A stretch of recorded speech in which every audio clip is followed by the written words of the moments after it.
Hello, we're doing checkpoint 5.31. In here, they want us to set up a triple integral for the volume of the solid region bounded by the sphere. Rho is equal to 2 and bounded below by the cone. Phi is equal to pi over 3.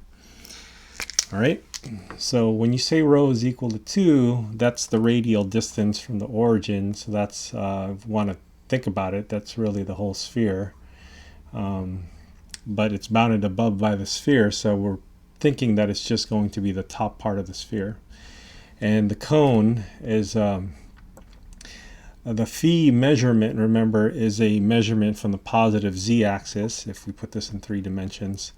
So this is the positive z-axis, and then if there are no restrictions on rho and theta, then this angle of pi over 3 will make a line segment here that will be spun around and made into a cone. So that's how that cone happens. And between the two, well, we really have kind of like an ice cream cone that has probably wider than our usual 45-degree angle, and then this is the top part over here, which is a sphere. Okay, so this can be expressed in terms of phi. That's pi over 3, and this can be expressed in terms of rho is equal to 2. Okay. The phi, it's easy enough. You can think about rho as x squared plus y squared plus z squared with a square root. So if you can easily rewrite this rho, this sphere as x squared plus y squared plus z squared is equal to 2 squared, and that's going to be the same thing. This one, you can also express this as a cone with like the square root of x squared plus y squared, and because this has an angle of pi over 3, there's a tangent pi over 3 involved in there that we don't need to get into.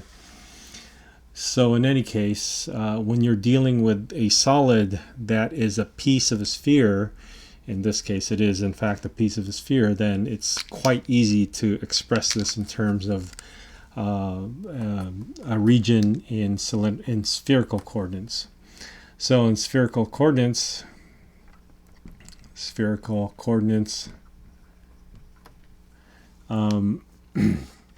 we have we need to figure out what our limits are for the specific variables in spherical coordinates. So the rho, the phi, and the theta. And I don't know if this is the order that they prefer when they set this up. I think they like to write phi last, but it doesn't matter, especially if all these are going to be constants.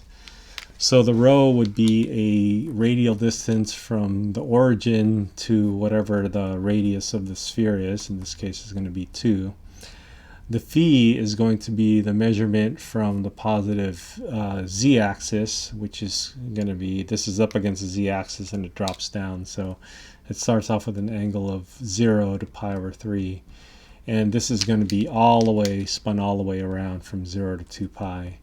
And so those are going to be the limits of integration. Now that we have that, we can set up the triple integral. Remember that the volume is equal to the triple integral over E of 1 dV.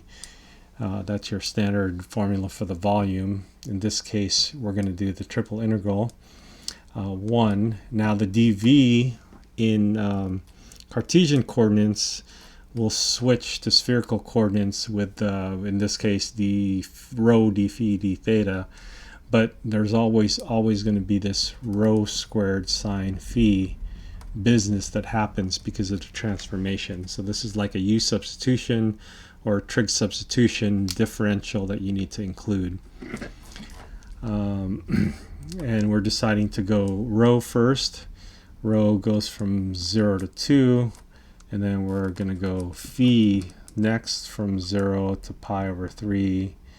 And then theta last from 0 to 2 pi. Okay.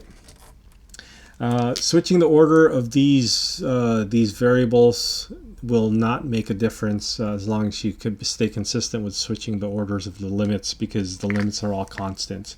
which is the nice thing about this. If they were not all constants, then we have to be careful about how we switch the order of the integrals.